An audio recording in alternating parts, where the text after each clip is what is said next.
What are keywords? Keywords are ideas and topics that define what your content is about in terms of SEO.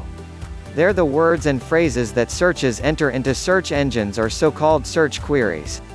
If you boil everything on your page, all the images, video, copy, etc. down into simple words and phrases, those are your primary keywords.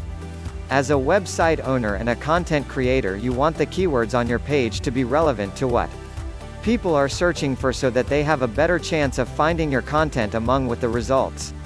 Ideally, you want each page on your site to target a unique primary keyword.